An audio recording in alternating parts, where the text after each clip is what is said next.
Class में हम study करेंगे क्लास 10 साइंस का नया chapter human I and colourful. तो चैप्टर की हेडिंग डाल देते हैं ह्यूमन आई एंड कलरफुल। अब एक चीज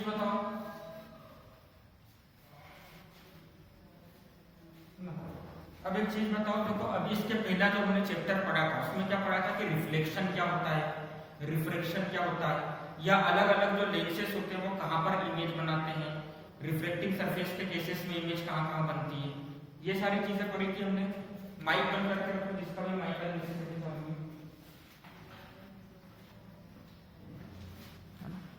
ठीक है। तो हमने इसके पहले वाले चैप्टर में क्या पढ़ा था कि रिफ्लेक्शन क्या होता है, रिफ्रैक्शन क्या होता है, इमेज कहाँ कहाँ बनती है, कैसे बनती है। पर देखो हमारे आसपास की चीजों को देखने के लिए हमको किसकी जरूरत होती है, हमारी आइज की जरूरत होती है। हमारी आइज क्या करती है, लाइट की प्रेजेंस में किसी भी चीज की क्या बनाकर बताती है, हमको इमेज बताती है। क्या आपको अंधेरे में कुछ चीजें दिखती हैं? जब बिल्कुल भी किसी डार्क रूम में चले जाओगे नहीं दिखेगी। पर हमारी आइज कुछ इस तरह है कि लाइट की हेल्प से या लाइट को यूज करके वो हर ऑब्जेक्ट की क्या बनाती है, इमेज बनाती है, और वो इमेज हमको वैसी दिखती है जैसा हमारा ऑब्जेक्ट है ना। तो क्या ये सारी जो प्रोसेस है वो प्रोसेस कैसे होती है, इस चैप्टर में उसके बारे में बात करेंगे। दूसरी चीज, हमारे पास बहुत सारे और है ना सेंसेस है, जैसे टेस्ट का सेंस है ना, और स्मेल का सेंस है। उन सभी सेंस में सबसे ज्यादा इंपॉर्टेंट कौन सा सेंस है कि किसी भी चीज को देख पाना, व्यू कर पाना। एक चीज बताओ, आप तो किसी चीज को टच करके बता सकते हो कि हाँ ये रफ है या स्मूथ है, या किसी चीज की स्मेल से बता सकते हो कि हाँ ये अच्छी है या खराब है। पर क्या आप बिना देखे किसी भी चीज का कलर बता सकते हो? है ना, इम्पॉसिबल हो गया कि अगर मैं आपको बोलूं कि आंख बंद करो और बताओ कि जो मेरे हाथ में जो मैंने चौक छुपा रखा है इसका कलर क्या होगा, है ना। तो आप बिल्कुल नहीं बता सकते हो ना आंख बंद करके। तो देखो हमारी ह्यूमन आई बेसिकली इस चैप्टर में हम सबसे पहला टॉपिक जो स्टार्ट करेंगे कि हमारी ह्यूमन आई जो होती है वो कैसे वर्क करती है, कि लाइट को यूज करके वो किसी भी चीज की इमेज किस तरह से बनाती है और हमारा ब्रेन तक सिग्नल कैसे पहुंचाती है ना। तो आज का हमारा टॉपिक होगा ह्यूमन आई। बहुत इंपॉर्टेंट टॉपिक है और ये टॉपिक पहले एग्जाम में आ चुका है। डायरेक्टली आपको बोला गया था कि ह्यूमन आई का डायग्राम बनाओ, है ना। तो इसका डायग्राम आपको बनाते आना चाहिए, बहुत इंपॉर्टेंट है। चलो तो डायग्राम बनाते हैं।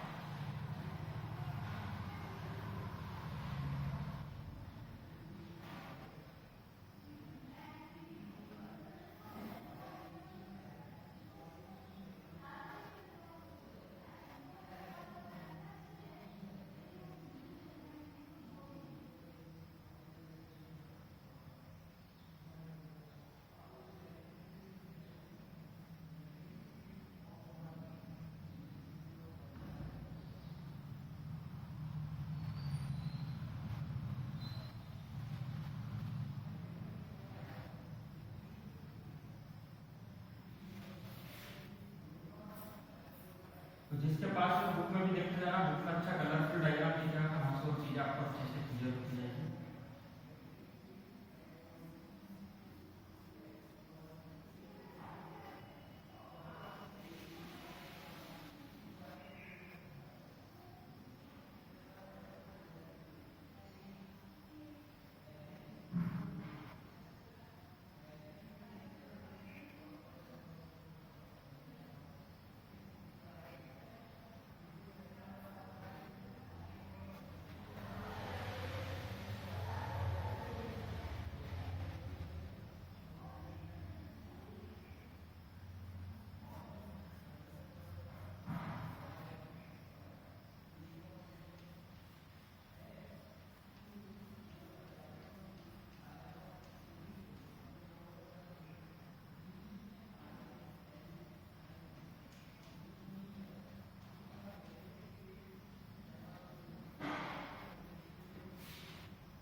पार्ट्स के नाम लिखते जा रहा हूँ। ये जो यहाँ पर मैंने जो डार्क शेडिंग करी है, ये शेडिंग किसको बता रही है? सिलरी मसल्स, है ना। सबका हम रोल देखेंगे क्या क्या रोल होता है, बस अभी लिखते जाओ डायग्राम बना के। सिलरी मसल्स, डायग्राम आपका नीट एंड क्लीन बनना चाहिए।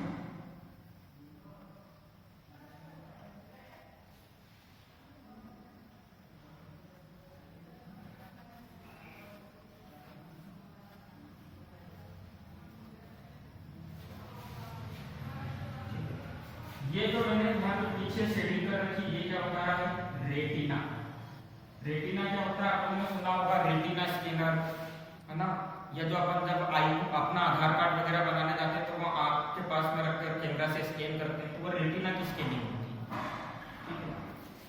फिर ये चीज है आपकी ऑप्टिक नर्व, इसका बहुत इंपॉर्टेंट काम है। अगर ये प्रॉपरली वर्क नहीं करेगी तो कोई मतलब ही नहीं रहेगा सारी चीजों का, ठीक। ये बाहर की जो लेयर है इसको हम क्या बोलते हैं? कॉर्निया।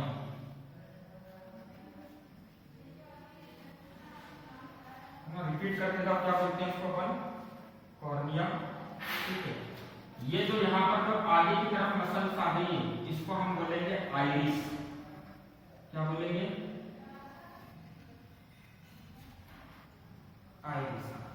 और ये जो लेंस है ना, ये जो लेंस है तो हम देखते हैं जो हमारी आंख की पुतली का कलर होता है, जिसका क्या होता है? आंखों की पुतली, है ना। किसी की ब्राउन होती है, किसी की क्या होती है? ब्लैक होती है ना, किसी की ब्लू होती है। तो बेसिकली उसका एक्चुअल नेम क्या होता है? प्यूपिल। क्या होता है? है ना। अब देखो ये जो क्या है, इस हमारी जो आंख की पुतली, जैसे आपको मेरी आंख में दिख रहा होगा ब्राउन कलर का होगा या ब्लैक कलर, वॉटेवर जो भी कलर होगा, तो है ना, ये क्या है? प्यूपिल है। और इस प्यूपिल के पीछे क्या होता है? लेंस, एक्चुअल लेंस होता है। तो देखो यहाँ पर कितना मतलब प्रॉपर और कितना बेसिक अरेंजमेंट है। जैसे आप देखते हो आपका फोन, तो फोन के कैमरा को, लेंस को प्रोटेक्ट करने के लिए हम क्या लगाते हैं? लेंस गार्ड लगाते हैं।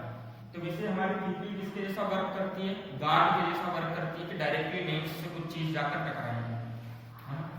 और प्यूपिल का दूसरा वर्क भी होता है, तब उसमें से एक वर्क ये, इसको हम क्या बोलेंगे? Crystalline lens.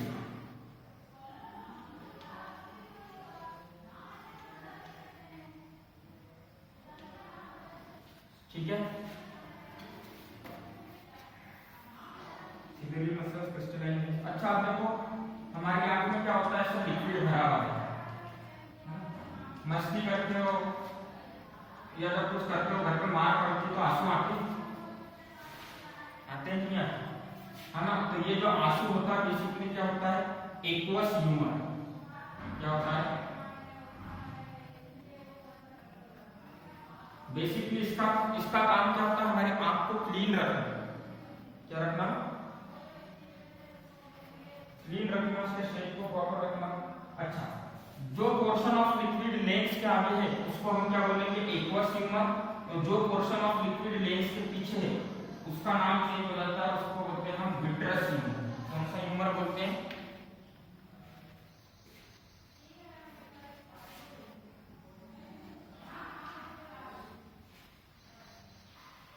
डायग्राम स्क्रीन में, स्क्रीन के बाहर तो नहीं हुआ?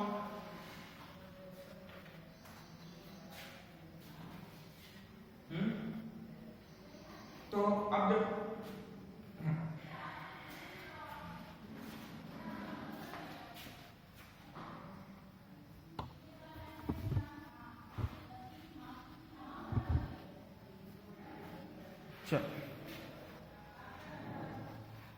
अब देखो बेसिकली होता क्या है, जब भी हम किसी ऑब्जेक्ट को देखते हैं तो क्या होता है? हमारे आसपास जैसे मान लो इलेक्ट्रिक बल्ब है या ट्यूबलाइट है या सनलाइट है, तो सनलाइट क्या करती है? उस ऑब्जेक्ट से टकराती है। ये मान लो सनलाइट है या बल्ब है, ये बल्ब से लाइट है, इस ऑब्जेक्ट से टकराई और टकरा के लाइट कहां जाती है? नहीं, टकरा के लाइट जाती है हमारी आईज में, है ना। तो आईज में जो रिफ्लेक्शन होता, रिफ्रैक्शन होता है, हमारी ह्यूमन आईज में रिफ्लेक्शन नहीं होता, याद रखना। क्या होता है? रिफ्रैक्शन। कौन सी प्रोसेस होती है? रिफ्रैक्शन। अगर ना रिफ्रैक्शन रिफ्लेक्शन जिसमें लाइट रे अपना एक्चुअल पाथ बदल देती है वो वाली प्रोसेस होती है ना, रिफ्लेक्शन। तो जनरली जो लाइट रेस रहती है आती है वो किसके थ्रू आती है? सबसे पहले देखो क्या दिखेगा, सबसे पहले कौन सी रेस दिख रही है आपको? कॉर्निया दिख रही है। कॉर्निया मतलब ये जो आपके आंखों की पलकें है ना, दिख रहा है, इसके पास में पतली सी जो लेयर होती है, अगर आपने देखा है ना, जिसपे जनरली कुछ ऑइंटमेंट या काजल वगैरह जो लगाते हैं, वो पोर्शन को हम क्या बोलते हैं? कॉर्निया। तो वहां से मैक्सिमम लाइट रेस क्या करती है? हमारी आंखों में इंटर करती है। क्लियर है सबको? ये चीज समझ में आया है ना? अब देखो यहाँ पर पीपील का काम क्या रहता है? पीपील का काम ये रहता है कि पीपील का साइज छोटा या बड़ा होता है। जब आप किसी दूर कोई ऑब्जेक्ट दूर है तो आप उसको बड़े रिलैक्स होकर देखोगे, आंखों के ऊपर कोई प्रेशर डालना नहीं पड़ेगा, है ना? तब लाइट की अलग क्वांटिटी और कुछ अलग क्वांटिटी इंटर होगी आंखों में। पर जब आप किसी ऑब्जेक्ट को बहुत ज्यादा पास से देखते हो तो क्या होता है? आपका पीपील का साइज बड़ा होता है ना? कैसे बड़ा होता है उसके ऊपर भी बात करेंगे। तो पीपील क्या कंट्रोल करता है? कितना अमाउंट ऑफ लाइट हमारी आंखों के पास, हमारी आंखों के अंदर जाएगा, या कितना अमाउंट ऑफ लाइट लेंस तक जाएगा। इतना क्लियर है सबको?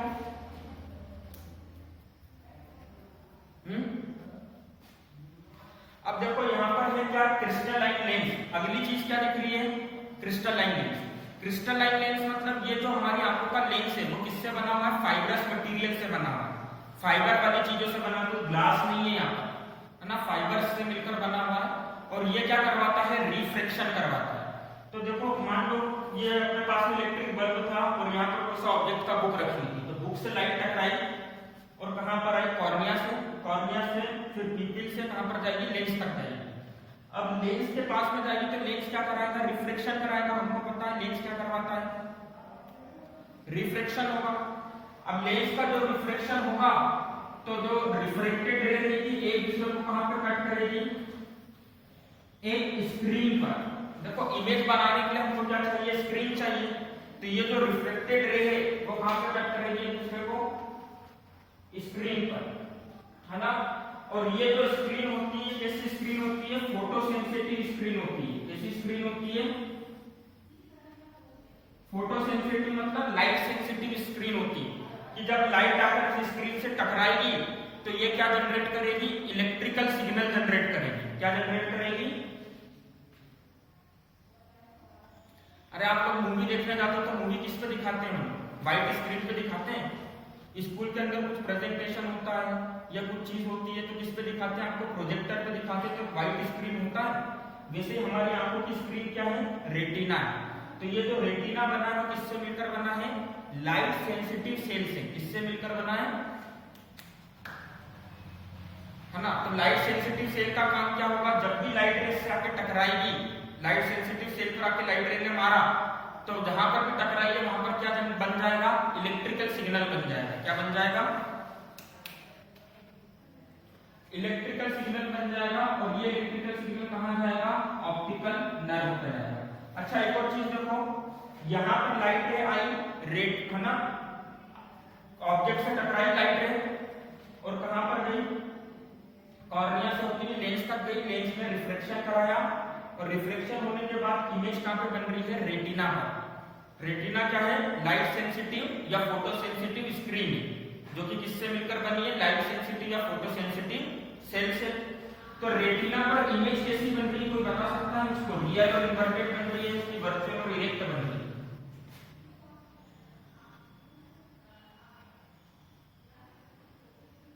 देखो रियल और इन्वर्टेड इमेज बनने का सबसे बेसिक रूल क्या था? कि हकीकत में जो रिफ्लेक्टेड रे एक दूसरे को कट करेगी। तो यहाँ पे हकीकत में कट कर रही है कि बस अपन ने ऐसा मान लिया? हकीकत में कट कर रही है। तो रेटिना पर जो इमेज बनेगी वो कैसी बनेगी? लिख लो, रियल एंड इन्वर्टेड। अब हम वापस से आते हैं इन सब चीजों के ऊपर कि देखो क्या क्या चीजें होती हैं। तो सबसे पहले हमने बात करी थी कॉर्निया से। कॉर्निया से मैक्सिमम अमाउंट ऑफ लाइट क्या होती है? हमारी आंखों में इंटर करती है। आइरिस और सिलरी मसल्स का क्या काम होता है? ये कंट्रोल करते हैं। आइरिस कंट्रोल करता है साइज ऑफ पीपल को। जो मैंने बोला था जब अपन दूर से ऑब्जेक्ट को देखते हैं तो हमारा पीपल का साइज नॉर्मल रहता है, रिलैक्स्ड रहता है। पर जब हम बिल्कुल पास के ऑब्जेक्ट को देखते हैं तो हमारी जो पीपल का साइज रहता है क्या हो जाता है, बढ़ जाता है। तो ये तो क्या होती है आइरिस, यहाँ पर ये जो आपको कलरफुल यहाँ पर क्या दे रखी होगी, देखो ऐसी मसल्स दे रखी होगी, इसको क्या बोलते हैं हम, आइरिस, है ना। तो ये आइरिस का काम क्या रहता है, ये कंट्रोल क्या करता है, साइज ऑफ पिपिल, कि जब आप पास का ऑब्जेक्ट देख रहे हो तो आइरिस क्या हो जाएगी, पीछे चली जाएगी। अब मान लो अगर मैंने अपने पास रखा ऑब्जेक्ट को देखने के लिए, तो ये आइरिस क्या होगी, अपने आप थोड़ी पीछे हो जाएगी, तो पिपिल का साइज बढ़ गया, इंक्रीज हो गया पिपिल का साइज। पर अगर मैं इसको दूर ऑब्जेक्ट है उसको रिलैक्स्ड पोजीशन में देख रहा हूं तो मेरा आइरिस वहीं पर, मतलब अभी पिपिल का साइज नॉर्मल है, ठीक है। अब अगर मैं कोई बहुत दूर के ऑब्जेक्ट को देख रहा हूं तो उसको देखने के लिए मेरे को क्या करना पड़ेगा, कंसंट्रेशन करना पड़ेगा, बहुत ज्यादा दूर है तो कंसंट्रेशन करते जब आपने ऑब्जर्व करा होगा, जब आप बहुत दूर से किसी ऑब्जेक्ट को देखते हो तो आप क्या करते हो, कुछ ऐसा करते हो, ध्यान से देखने की कोशिश करते हो। तो जब आप ध्यान से देखने की कोशिश करते हो तो क्या करते हो, आंखों के ऊपर प्रेशर अप्लाई करते हो, प्रेशर अप्लाई करते तो क्या होता है, ये जो आइरिस रहता है ये और ज्यादा पास में मूव करता है। अब आइरिस और ज्यादा पास में मूव करेगा तो पिपिल के अंदर ज्यादा लाइट कम पास होगी कि कम लाइट पास होगी,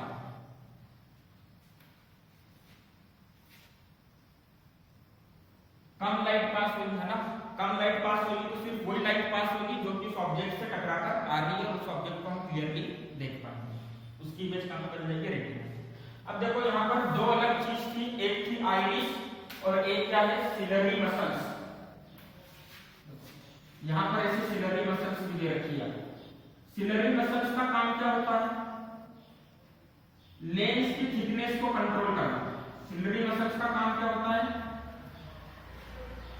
लेंस की थिकनेस को कंट्रोल करना। तो एक चीज मैं आपको बताता हूं, जब आप दूर के किसी ऑब्जेक्ट को देखते हो तो सिलरी मसल्स भी कैसी पोजीशन में, रिलैक्स्ड पोजीशन में। और सिलरी मसल्स अगर पीछे की पोजीशन में, मतलब सिलरी मसल्स कहां पर है, यहां पर है, तो लेंस क्या हो गया, लेंस किसके जैसा बिहेव करेगा, थिन लेंस के जैसा, इसके जैसा बिहेव करेगा, थिन लेंस के जैसा। क्यों, क्योंकि इसके ऊपर का एरिया क्या है, इसके ऊपर के एरिया पर अभी मसल्स नहीं आई, अभी सिलरी मसल्स कहां पर है, यहां पर है, क्योंकि आप किसी ऑब्जेक्ट को रिलैक्स्ड पोजीशन में देख रहे हैं। पर जैसे आपने किसी ऑब्जेक्ट को बिल्कुल पास में लाकर देखा तो आपने आंखों के ऊपर प्रेशर अप्लाई करा, तो सिलरी मसल्स क्या होगी, इस लेंस की सरफेस को ऊपर से कवर कर लेगी इस तरह से। अब लेंस हमारा कौन सा रह गया, जहां पे मसल्स आ गए वहां से तो रिफ्लेक्शन होने से रहा, तो अब रिफ्लेक्शन सिर्फ कितने पोर्शन से होगा, इस पोर्शन से और इस पोर्शन से। तो बताओ लेंस पतला है कि मोटा है, अब लेंस कैसा हो गया, थिक हो गया। तो लेंस की थिकनेस को कौन एडजस्ट करता है, सिलरी मसल्स। कौन एडजस्ट करता है लेंस की थिकनेस को, सिलरी मसल्स। जब आप दूर से किसी ऑब्जेक्ट को देख रहे हो तो वो थिन लेंस के जैसा एक्ट करेगा, जब आप बिल्कुल पास में लाकर देखोगे तो किसके जैसा एडजस्ट करेगा, थिक लेंस के जैसा। क्या हर रेंज के लिए एडजस्ट कर सकता है, तो जवाब होना चाहिए नहीं। आप बुक को इतनी पास से देख रहे हो, क्या लिखा है पढ़ पाओगे, इतनी पास से देख रहे हो, क्या लिखा पढ़ पाओगे। पर अगर मैंने बुक को इतनी पास लाके रख दिया तो क्या लिखा वो स्टडी कर पाओगे, अक्षर कैसे होने लगेंगे, ब्लर होने लगेंगे। क्लियर है सबको,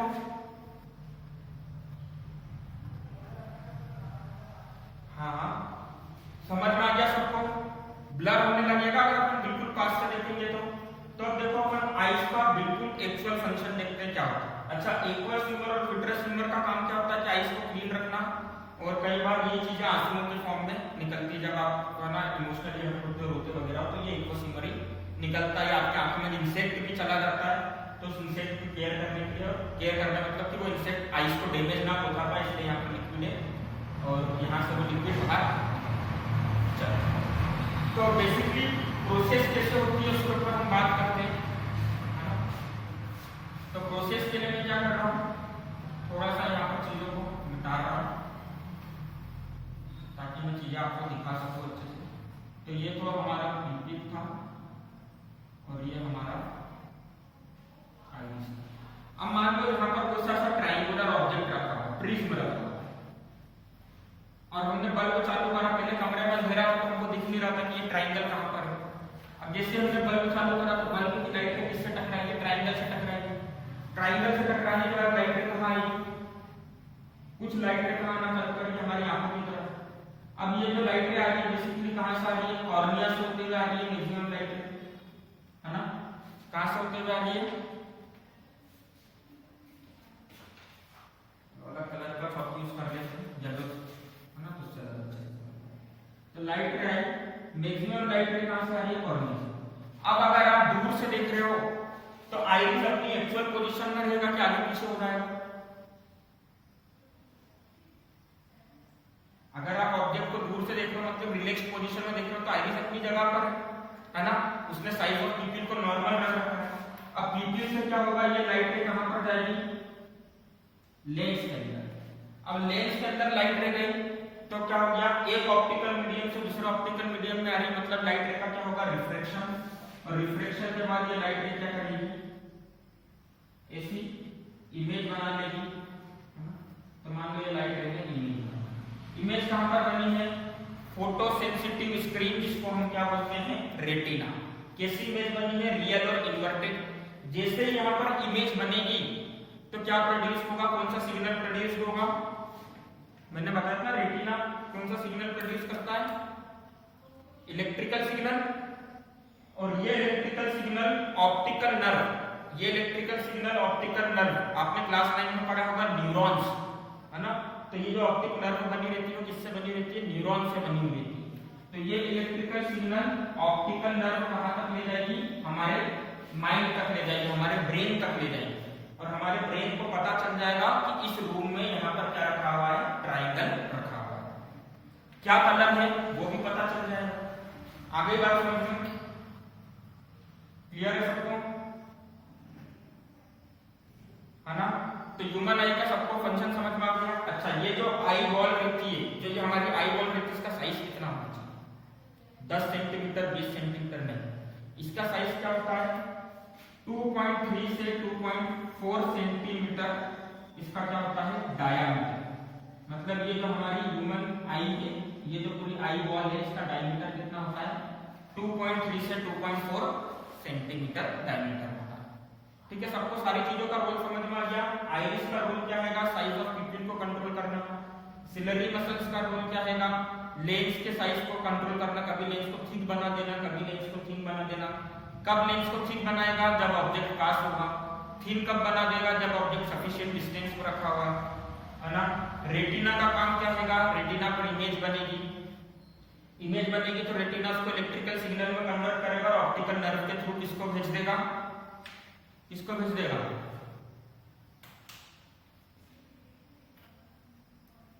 ब्रेन को, है ना? तो इस तरह से हमको पता चल जाएगा। अब देखो ये जो प्रोसेस है इसको होने में 1 घंटा नहीं लगता है, फ्रैक्शन ऑफ सेकंड में ये प्रोसेस हो जाती है ना? क्लियर है सबको?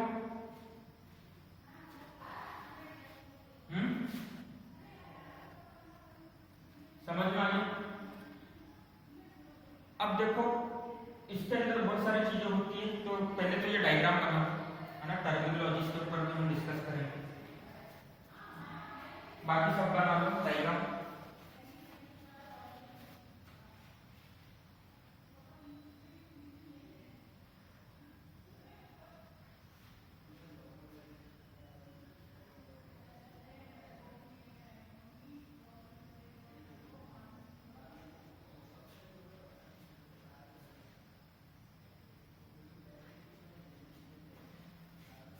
बन गया डायग्राम।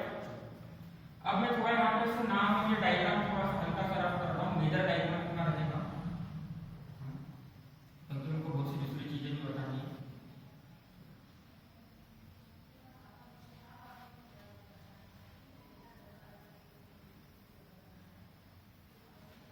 अब देखो इसी के अंदर एक चीज आती है, पावर ऑफ अकोमोडेशन। क्या आती है? Power of accommodation. अब देखो बेसिकली होता क्या है, जब हम पास के ऑब्जेक्ट को देखते हैं तो क्या होता है? ये जो आपकी क्या है? सिलरी मसल्स है, इसके ऊपर प्रेशर पड़ता है, ये क्या होती है? दबती है और लेंस का मतलब ठीक हो जाता है। अगर लेंस ठीक हो गया तो बताओ उसकी फोकल लेंथ चेंज होगी कि सेम रहेगी?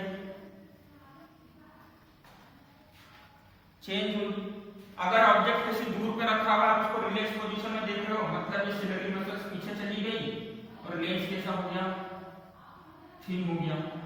तो लेंस थिन हो गया तो इसकी फोकल लेंथ चेंज होगी, मतलब हमारा जो आई लेंस है उसकी फोकल लेंथ को हम चेंज करते रहते हैं।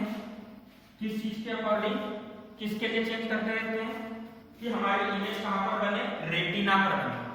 फोकल लेंथ जो हमारी आई लेंस की चेंज होती रहती है और हम चेंज करते रहते हैं सिलरी मसल्स की हेल्प से। वो किस लिए करते हैं कि जो भी इमेज बन रही है वो कहां पर बने, रेटिना पर बने। अच्छा, तो समझ में आ गया। तो हमारा आई लेंस उसकी फोकल लेंथ कंटीन्यूअसली चेंज हो रही है with the help of ciliary muscles, ताकि इमेज कहां पर बने, आपके रेटिना पर बने। तो आई लेंस की वो प्रॉपर्टी या वो एबिलिटी है ना, वो प्रॉपर्टी या वो एबिलिटी जिससे कि वो अपनी फोकल लेंथ को क्या करता है, चेंज करता है। किसकी हेल्प से चेंज करता है, सिलरी मसल्स। उसको हम क्या बोलते हैं, पावर ऑफ अकोमोडेशन। अब पावर ऑफ अकोमोडेशन बेसिकली हमको यहाँ पर क्या बता रहा है कि लेंस के अंदर से कितनी रेस का क्या होगा, रिफ्लेक्शन होगा, है ना। अगर लेंस ठीक है तो कितनी रेज आएगी, लेंस ठीक है तो कितनी रेज आएगी, और रिफ्लेक्शन के बाद कहां पर इमेज बनेगी। तो पावर ऑफ अकोमोडेशन की डेफिनेशन लिख लो, the ability of eye lens, the ability of eye lens to adjust its focal length is called। देखो अकोमोडेशन मतलब क्या होता है, बेसिकली अगर हम वर्ड के मीनिंग से जाए तो रहने की है। अब यहाँ पर अगर आई लेंस की क्या चेंज हो रही है, फोकल लेंथ चेंज हो रही है with the help of ciliary muscles, तो वो चीज क्या डिसाइड कर रही है कि रिफ्लेक्शन के लिए कितनी रेज आएगी, कितनी रेज के लिए आने, कितनी रेज को आने की जगह मिलेगी, और कितनी रेज आने के बाद रिफ्लेक्शन के थ्रू रेटिना पर इमेज बनती है। The ability of eye lens to adjust its focal length is called power of accommodation.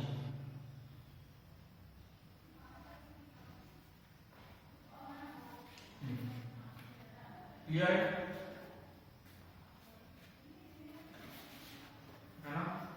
Diagram अच्छे से बनाना, डायग्राम की जरूरत पड़ेगी आप सभी को, है ना। अच्छा, तो थोड़ी सी और हम बात कर लेते हैं कि हाँ, माइक बंद करके रखो, है ना, थोड़ा सा आपकी तरफ से नेटवर्क इशू होगा। माइक बंद करके रखो, अपने अपने आवाज क्लियर करो। सागर जामले माइक बंद करो, दूसरों को डिस्टर्ब कर रहे हो। सागर जामले, ठीक, चलो। तो पावर ऑफ अकोमोडेशन क्या हो गया, आई लेंस की वो प्रॉपर्टी या वो एबिलिटी जिससे कि वो क्या कंट्रोल करता है अपनी फोकल लेंथ को, उसको हम क्या बोलते हैं, पावर ऑफ अकोमोडेशन। अब नेक्स्ट चीज के बारे में हम यहाँ पर बात करेंगे कि ऐसी कितनी मिनिमम डिस्टेंस होगी या कितनी मैक्सिमम डिस्टेंस है जहां तक हमारी आई नॉर्मली आराम से बिना किसी प्रेशर के देख सकती है। तो देखो वो डिस्टेंस जिसके लिए हमारी आईज की जो सिलरी मसल्स है उसको ना ही कॉन्ट्रैक्ट होना पड़े ना ही एक्सपांड होना पड़े, मतलब आई के ऊपर कोई प्रेशर नहीं है, तो उसको हम क्या बोलते हैं, least distance of distinct vision. क्या बोलते हैं, लीस्ट डिस्टेंस या minimum distance of distinct vision. लिख लो, लीस्ट या minimum distance of distinct vision. मतलब अगर आपको आपकी आईज की कंडीशन अच्छी रखनी है तो अच्छे इस चीज को फॉलो करना, लीस्ट डिस्टेंस या minimum distance of distinct vision. इसका मतलब क्या होता है, कम से कम कितनी दूर से हम किसी भी चीज को देखें, किसी भी ऑब्जेक्ट को देखें जिससे कि क्या हो सके, है ना, जिससे कि इमेज जो है पास में रखे ऑब्जेक्ट के अलग अलग बने और हमारी आईज की जो सिलरी मसल्स है उसके ऊपर कोई, उसको ना ही कॉन्ट्रैक्ट होना पड़े ना ही एक्सपांड होना पड़े। ठीक है, तो वो डिस्टिंक्ट विजन कितना होता है, 25 सेंटीमीटर। कितना होता है, मिनिमम डिस्टेंस कितना होता है, 25 सेंटीमीटर, ये मिनिमम है। इस इतनी रखोगे ओके ओके, पर अगर इससे कम रखा तो आपकी आइस क्या होगी, सिलरी मसल्स को क्या होना पड़ेगा, एक्सपांड या कॉन्ट्रैक्ट होना पड़ेगा। तो एक कंडीशन के बाद सिलरी मसल्स क्या हो जाएगी, हार्ड हो जाएगी। अब हार्ड हो जाएगी तो क्या होगा, जो आपकी इमेज है वो रेटिना में बनने की जगह या तो रेटिना के आगे बनेगी या रेटिना के पीछे बनने लगेगी। फिर क्या लगेगा, चश्मा लगेगा, है ना। उस चीज को करेक्ट करने के लिए क्या लगाना पड़ेगा, चश्मा। ठीक, तो लीस्ट डिस्टेंस क्या है डिस्ट्रिक्ट विजन की, 25 सेंटीमीटर। तो मिनिमम डिस्टेंस ये है, इससे जितनी ज्यादा आप रखते हो उतना ज्यादा बेहतर है, पर किसी भी कंडीशन में इस डिस्टेंस से कम डिस्टेंस नहीं रखना है। इससे ज्यादा रखोगे तो बहुत बेटर है। क्लियर है ना। नहीं तो सर ने बोला है मिनिमम डिस्टेंस किसी भी चीज को देखने की 25 सेंटीमीटर होती है। टीवी भी हम कहां से देखते हैं, 25 सेंटीमीटर की दूरी से आंख खराब है, वैसा नहीं, थोड़ा सा डिस्टेंस। ये मिनिमम डिस्टेंस है जहां पर ऑब्जेक्ट क्या बनेगा, अलग अलग इमेज बनेगा और सिलरी मसल्स के ऊपर कोई प्रेशर नहीं होगा। अच्छा, मैक्सिमम डिस्टेंस क्या हो जाएगी,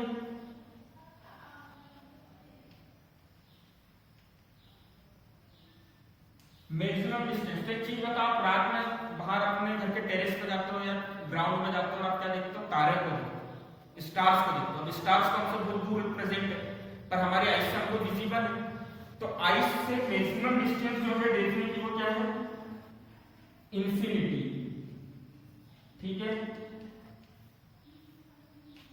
तो आज की क्लास का टॉपिक हमारा यहीं पे कंप्लीट होता है। पावर ऑफ अकोमोडेशन पढ़ लिया हमने, है ना, least distance of distinct vision पढ़ लिया और मैक्सिमम डिस्टेंस पढ़ लिया, इंफिनिटी।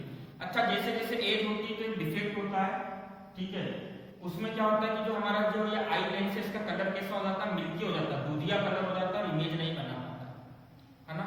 तो इस बीमारी को क्या बोलते हैं, इस बीमारी को बोलते हैं, इसका एक्चुअल नेम मेरे को थोड़ा सा मिस किया, हाँ, कैटरेक्ट बोलते हैं। इस बीमारी को क्या बोलते हैं, कैटरेक्ट। तो इस बीमारी का जो प्रॉपर ट्रीटमेंट है वो क्या है, सर्जरी। सर्जरी की हेल्प से जो मिल्कीनेस है ना, आई लेंस को इसको करेक्ट कर दिया जाता है और वापस से ऑब्जेक्ट दिखने लगता है। ठीक है, क्लियर है सबको। चलो, तो अगला हमारा जो लेक्चर होगा उसमें हम करेंगे कि जैसे किसी को चश्मा लगा तो क्यों लगा, उसको कौन सा डिजीज है, उसके लिए इमेज रेटिना के आगे बन रही है या रेटिना के पीछे। मतलब क्या होगा, सिलरी मसल्स का जो काम करना बंद कर देगी प्रॉपरली, तो या तो इमेज रेटिना के आगे बनेगी या इमेज रेटिना के पीछे बनेगी। तो हमको कुछ भी करके इमेज को कहां पे लेकर आना है, रेटिना। तो उसके लिए या तो हम यहाँ पे कॉन्केव लेंस लगाएं या कॉन्वेक्स लेंस लगाएं या दोनों को मिलाकर लगाएं। तो ये सब चीजें हम किसमें करेंगे, हमारे नेक्स्ट लेक्चर में, जो कि बहुत इंपॉर्टेंट होगा, है ना। चलो, तो आज की क्लास हम यहीं पर एंड करते हैं। Bye everyone, good day.